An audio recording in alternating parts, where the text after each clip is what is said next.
So yeah, if that's what your concern is, if you're worried about camps, we did that. If you're worried about ethnic cleansing, we did that. Don't even get me started on the camps that we forced our own American citizens into following Pearl Harbor. Yep, that's a thing as well. Of course, you remember that. The Japanese, some people weren't even Japanese. They were just Japanese looking. And we went ahead and we put them in camps after Pearl Harbor, and we made them stay there until the end of war. So don't let that be something that you think we're not capable of. But then you move on to the experimentation. Yes, of course, that's been embedded into our minds. The Nazis experimented on innocent people. Candace, come on, that's the difference. They experimented on twins. I mean, some of the stories, by the way, sound completely absurd. I mean, like the idea that they just like cut a human up and then sewed them back together. Why would you do that? Literally, even if you're the most evil person in the world, that's a tremendous waste of time and supplies. Just slice a person in half and sew them together. That just sounds like bizarre propaganda, but let's just go with it. Let's say that that's actually true. Okay, that experimentation is the thing that sets the Nazis apart. Well, why did we bring them all over here thereafter? What was Operation Paperclip?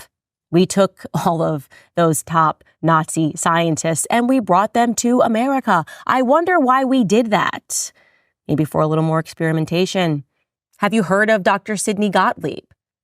Have you ever heard of the CIA? If you think experimentation is unique to the Nazis, you need to wake up. Oh, but Candace, the Nazis murdered people with the special needs. You heard of Planned Parenthood? They literally tell you to abort your children if they have special needs. You learn that in the school system. And in terms of experimentation, I invite you again as required readings. This book, Chaos, man. They're talking about this specific operation that took place under the directive of LBJ, who was also a monster, a monstrous president that we had. And this operation was called Phoenix. And I'm just going to read you just a couple of sentences here. Their attempts were sometimes even more unhinged. In 1968, CIA scientists at the Bien Hoa prison outside Saigon surgically opened the skulls of 3 prisoners, implanted electrodes on their brains, gave them daggers, and left them alone in a room. They wanted to shock the prisoners into killing one another. But when the efforts failed, the prisoners were shot and their bodies were burned.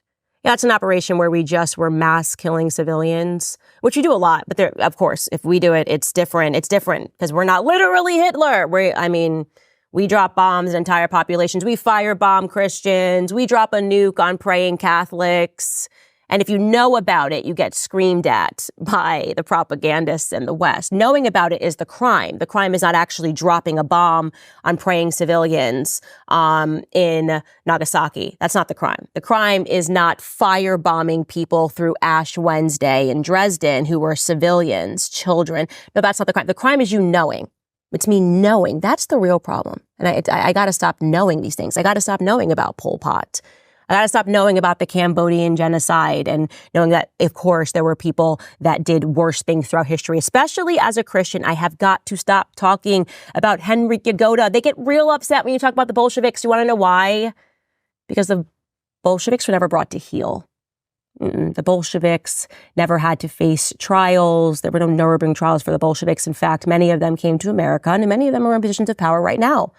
That's why they get real angry when you start looking into history, when you start recognizing that they are intentionally telling Christians to shut up about the Christians that have been killed all across the world. They get very uncomfortable when you know stuff that they did not put into your book when you were in middle school to traumatize you into compliance of believing that the only bad people ever, there's only 2 of them, by the way, Putin and Adolf Hitler.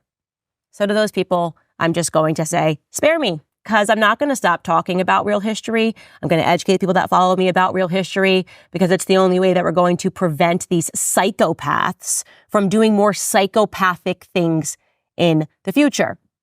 If you're looking for people that behave like literally Hitler, it ain't me, buddy. You got to start examining your own government.